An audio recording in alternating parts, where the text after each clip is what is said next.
Hey everybody, today I am going to be reviewing Funny Games. This film came out in 1997. It was directed by Michael Haneke. This is perhaps Haneke's most notorious film that he ever made. It definitely gets a split reaction from audiences and critics alike. And coming from a director who is known for being very kind of bold in his cinematic statements, I think that says a lot. Haneke spent a lot of his academic years studying philosophy and psychology, theater as well. And he spent time as a film critic for a period. And even though he says he wasn't the most disciplined academically, I think he certainly has that curiosity and that intelligence to explore human behavior in the way that he does. And I think it allows him the ability to take certain chances and risks, like, exercises such as Funny Games, a film that came after another one that he made that was really controversial called Benny's Video, which was also about violence in its most pure form. With Funny Games, though, it's a really, really tough one, I think, to talk about. I admit I've really struggled with this review. I've really struggled in terms of how the film makes me feel. I have trouble verbalizing my opinions, mainly because they keep changing. They keep shifting around each time I see it. At times, I think I've really got a grasp on it, and then other times I'm like, hold on a minute. And as I said before, this film is more a thesis, and I think that if you choose to look at it as such, you'll maybe gain more from it, or maybe understand it from a different perspective, because this is a exercise that certainly depends on audience participation. You are more the focus group. It seems to be asking you more of the existential questions and less the characters on screen. This film is meant to be completely self-aware from the very beginning to the very end, and it is exploring, I think, the apparatus theory by subverting those expectations for you. And he does so in an extremely meticulous, extremely deliberate way, and I think by packaging it in a way where it seems like, a very entertaining slasher movie that people love to see, particularly American audiences tend to see. He's going to present that to you, and then he's going to splash ice cold, frigid water on your face, rip the rug out from under you, and just rub your face in the idea of romanticized, very squalid, hypersexualized violence. All those things that we go to the movies for. And, we tend to go to those movies to have a taste of the violence, so that way we're not directly exposed to it, but it still gives us that thrill, or at least a little bit of it, the illusion of thrill. And that is, a very strange sort of relationship, the relationship between, the audience as a voyeur and the movie screen. There are times when you're watching the film, especially, for me, the first time I saw the film, it felt almost like an elaborate prank in a sort of way, as if I'm being played, for sure. And I'm personally not somebody who likes going to the movie theaters. I'm not a big fan of crowds and people in public places, but I admit I would love to see this in an audience with people I didn't know, just to see the different reactions from people. I want to see how many people choose to stay, how many people choose to walk out, and the manner with which they choose to walk out, and at what period of the film do they walk out. Because this is an extremely tough watch. I'll be very frank with you. It is a very tough film, and it is meant to be a reflective piece that is made very much in the Dadaist spirit, to me. A postmodern meta-examination of a lot of very famous cinematic tropes. And it sort of dares you to make a choice. It's like, should I keep watching this movie or should I not? And if I continue to watch the film, and if I don't continue to watch it, what kind of person does that make me? One thing that I do really appreciate about the film is how it's, purposely trying to make you aware of all kinds of different tropes, all kinds of different elements, but it also knows very much that you're aware of your manipulation. So that makes this sort of experience a very different one with that kind of knowledge. For instance, this film from the very beginning is it's so kind of typical satirical black comedy horror film. It knows you know what to look for, so you have this very bourgeois, this very rich family, or upper middle class family, I guess you could say, and that's the whole premise of the movie. It's just they're going to their lake house for vacation, and they're doing all the fun, stereotypical things that apparently rich people do, like, going on sailboats and playing golf and listening to classical music, of course. It is quite cliche, and yet you are still intrigued in such a way, which I think is a very interesting thing that people don't give Haneke kind of the credit for. But as an audience member at this point, I think part of the appeal of that is that you still do feel very much in control, and we like our control. And the movie is setting you up with all those typical clues, like leaving the knife on the boat, and the dog constantly barking, at the suspicious visitors, and everything is in place. And then you have two antagonists here who are basically meant to be just the staples. They're meant to be villain cliches, and one is very fat and childish and the other one kind of runs the show. Do they have names? I don't really know. They're constantly calling each other different names, and they're going by like what, Peter and Paul, Tom and Jerry, Beavis and Butthead. And at this point, I'm kind of referencing my first experience watching the film because I think that's the most crucial one for an audience member, but it's that dry sense of humor amidst kind of a very straightforward, very clinical sort of presentation that I find, intriguing at this point. It's very Kubrickian, kind of reminiscent of A Clockwork Orange in a lot of ways. And there are two, I think, schools of thought, or main schools of thought, when you're thinking about people who react to a film like this. I think you have your average moviegoers, and most average moviegoers, any moviegoer really, is waiting for the bomb to go off in the Hitchcockian sense. And then you have the cinephiles over here. And they're very academic and they have a whole other idea of things. And they're probably thinking, well, clearly this is, meant to be a satire, meant to be a commentary on violence and social formalities and how violence in the media and pop culture has become fetishized and interchangeable, especially with the idea of consumerism. It's like the idea of like, oh, I was watching the news and I saw a woman got stabbed to death and that was preceded by a ketchup commercial. And here you see that maybe in the form of somebody getting shot while one of the killers is just making a sandwich. So both sides have an idea of what they think that the film is going to be, and you'll notice.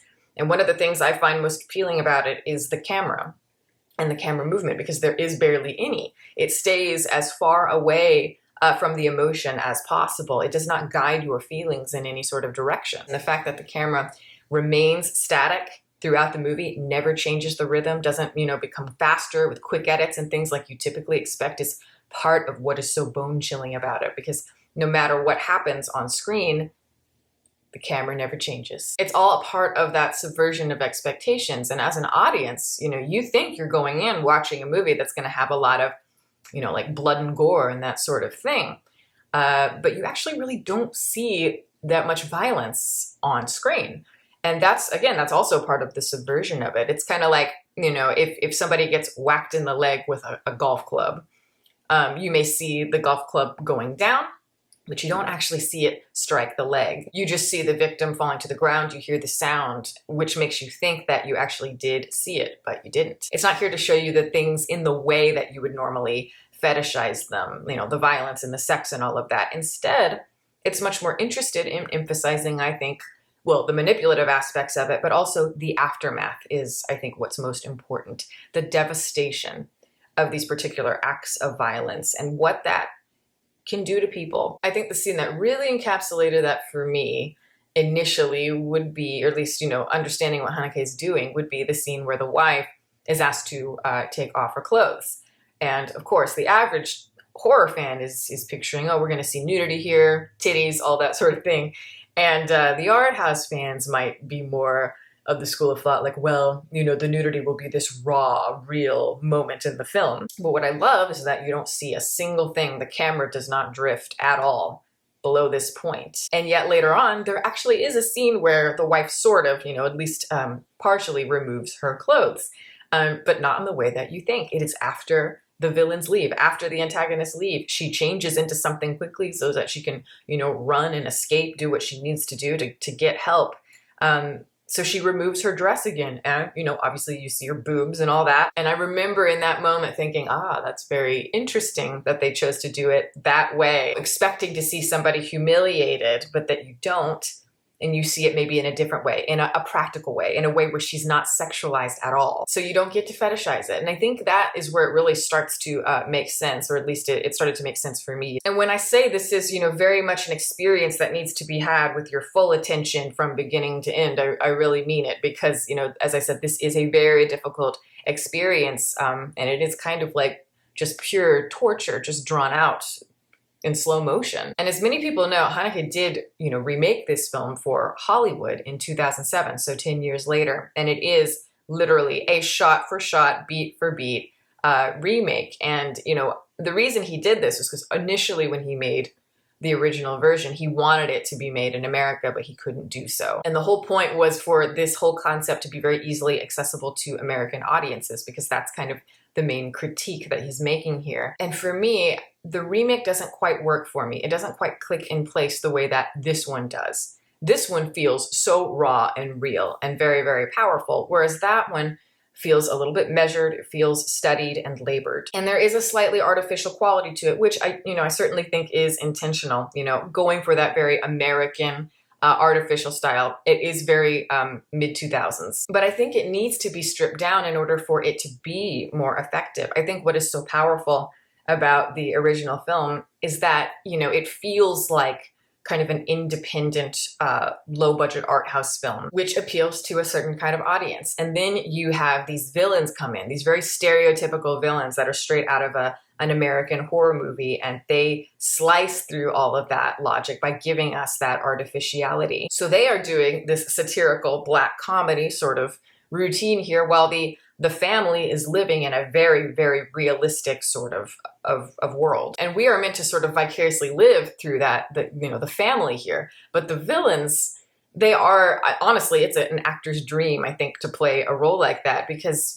there's no rhyme or reason to it. You don't really have to create much of a backstory. You don't have to be deep. You just have to be entertaining and understand that it is meant to be a pure cliche. If you try and understand them and try to understand their motivations, I think you completely miss the point, because yes, they are archetypes. They symbolize violence in its purest form, its most honest form. And I think those two ideas converging, again, of the American movie and the more kind of art house foreign film, that's focusing more on the silent meditative moments, is really amazing, because it's that realism and the meditative aspect that I think open up a gimmick that is naturally a little bit thin. When you have something very straightforward that is being carried over like a long period of time, like this film, I think other things need to be able to carry it. And for sure, the acting has to be, I think, incredible in the film. It has to be extraordinary for that point to come across. And I think the acting in the original film is on that level. And these poor actors, I swear, they really,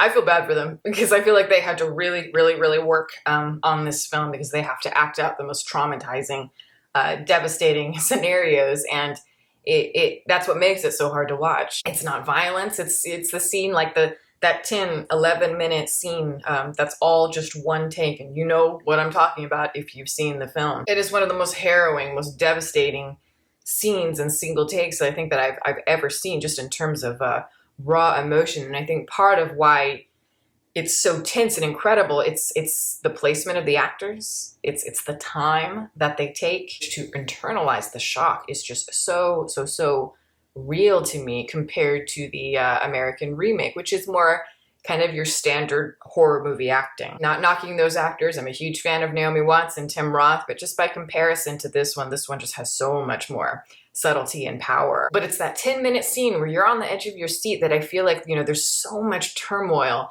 within the audience member at that point, because you feel so like, I shouldn't be watching this. I should not be watching this deeply, deeply personal, vulnerable thing between these two people. And I feel horrible for having ever wanted them to suffer at this point. And the very cynical nature of this thesis begins to broaden at that point, become very apparent, as they are really kind of rubbing your face in all the voyeurism, or the act of voyeurism. And it gets even worse, of course, because the film is bleak on top of bleak on top of bleak. And, perhaps in a way, the most bleak moment is realizing that it's a rigged game. The moment that you realize that these people never had a chance is, a tough one, because you do feel very played with. And of course, everybody has hope that it's not the case, but deep down, you knew the answer to that question. In a way, it feels almost like someone gave you this big, beautiful piece of birthday cake or something, and as you eat it, it turns to ash in your mouth. And you might feel condescended to even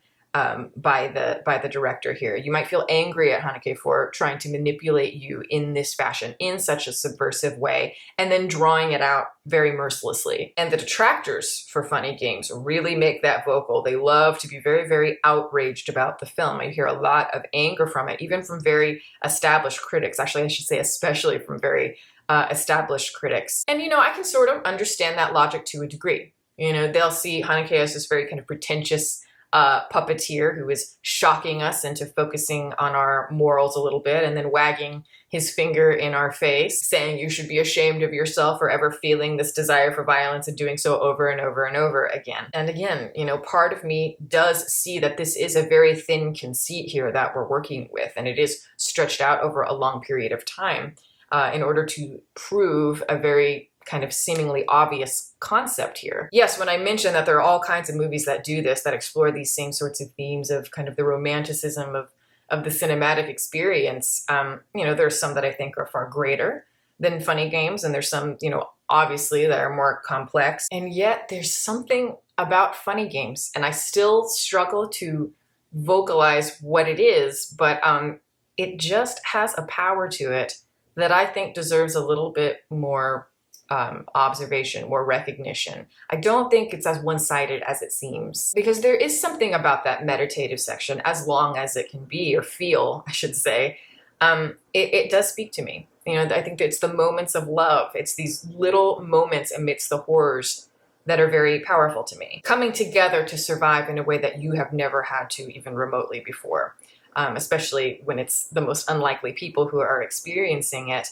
And that opens up the idea of violence, I think, and why we're fascinated. And it's more complex than that, because for me, yes, there is a part of me, for sure, that watches movies very much as a voyeur and enjoys that aspect of it. And yes, just like anybody, I desire watching violence and all that stuff because it's so much fun, Jan. Get it. But to say that's purely evil or purely, from a deeply dark place, I think is very dismissive. And I really think Haneke would agree with that, because there are all kinds of unique things you can learn from violence in cinema, depending on how they're depicted, and depending on who the creative person is, which lens it's being viewed through. There are all kinds of different ways to explore it. And for some reason, this film, when it is in its most simple, most reflective moments, I feel like that's when all of those ideas, at least in terms of how they work out in my mind, really get to take center stage. And it is sort of that blank slate there where we begin to kind of fill in our own answers there. So yes, these characters are mirrors for us in a lot of ways, but they are also templates. So we get to see our ideas shift on all of this in real time. There is a moment in the original film, and it is the smallest of moments. It doesn't really mean anything, and there's a slight variation on it in the remake. And I don't know why they changed it, because it is a simple thing, but I don't know, there's something about it that I find very effective.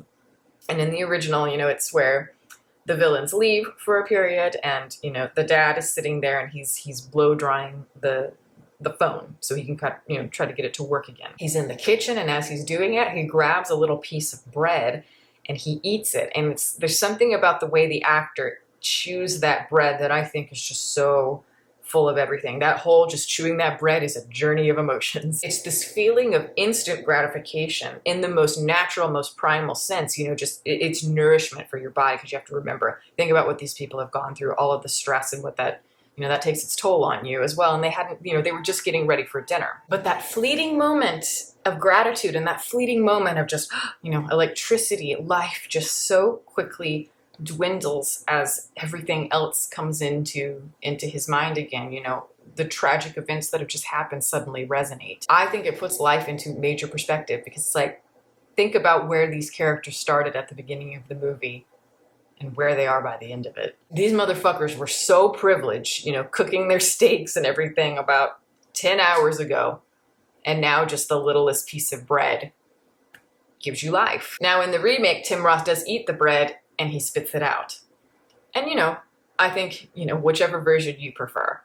I don't know if one is necessarily better than the other. There's just something about the original one that really, really spoke to me, and I like that he swallowed the bread. Often, analytical people that are very critical, when they watch a movie, when they sit down and watch a movie, they're often looking for the grand commentaries on the world. We want to know, how is the creator kind of involving himself in this? Is he surrendering to the art in some form? And I think a lot of people think that Haneke is trying to make this very grand statement that is very one-dimensional on the act of violence, and he's kind of simplifying American people. And just because the film is very removed, and is meant to be very cold, I don't think that necessarily means that Haneke doesn't have a point of view on the violence, or that he doesn't feel it in some sort of way. I think he's affected by all kinds of things, just like we all are, and he finds a way of involving the viewer in that, in a way that challenges them, in a way that they might resist. And I think that's often when he's at his best. And I don't know if this is Haneke at his best. I couldn't quite say at this point, but I do think that there is something very hypnotic and interesting going on here. Not quite as dense thematically as other films that have been made, I think, about the same subject. And to a degree, I do struggle a little bit with the gimmick and just kind of the tone of this particular film. Sometimes it feels like it does wear out its welcome a little bit, and it does have that air of pretension to it, you know, without seeming too self-critical on an initial viewing. But as I said, at the same time, I think if you approach it in a very different way compared to what you're used to, you can gain, I think, a lot from the experience. And yes, the cynicism is very clear here. It's very blatant, but I think it is a very interesting study in the act of what it means to watch a film. And again, as I said at the beginning of the review, one of the things that sets it apart is that most of us get it very early on. You know, I certainly did, just like the father says at the very beginning of the movie when they, you know, sit him down, he's like, look, I get it. And he's like, oh, good for you. And it's like, for those of you who say that, including myself, it's like, okay, cool. If you get it, you could leave if you wanted to, if it really makes you that upset, but you're still watching it. And that changes how you view it, you know, through an analytical lens. And I think that whoever you are, wherever you come from, I think that this film can impact you in a different way. And I'm not saying that everybody should watch this film, because I don't think so. This is one of those, be warned. It's not easy. It's not an easy experience. It wants to provoke you, and I really do not think that it's meant to be seen a million times. I actually think that idea might frustrate Haneke a little bit. I don't know, but it seems like it would. But for what it is, I think it is very poetic, very visceral, very powerful, and it's artistic merit, but just in a more exploitive sense. And I love to hear what people say about it, because again, either you're going to really, really struggle with it, or it's going to really speak to you. Maybe both. So yes, not for the faint of heart, not for the deeply sensitive, but I think that, if it seems like something that you'd be interested in, you should watch it. And that is my review. Thank you guys so much for watching. I'm going to plug my website. It is deepfocuslens.com. I am an artist, and I do commissioned portraits, and I sell prints of my work. If that's something that you're interested in, you can always go to the website, deepfocuslens.com/shop. If you have questions about a commission, you can always email me. My email is in the description box below. Also, I'd like to give a big shout out to my Patreon supporters. I love you guys so much, and I appreciate you very much. If you are interested in becoming a patron, the link for that is below, as well as my social media information. You can watch more videos here, and you can subscribe if you'd like. Catch you next time.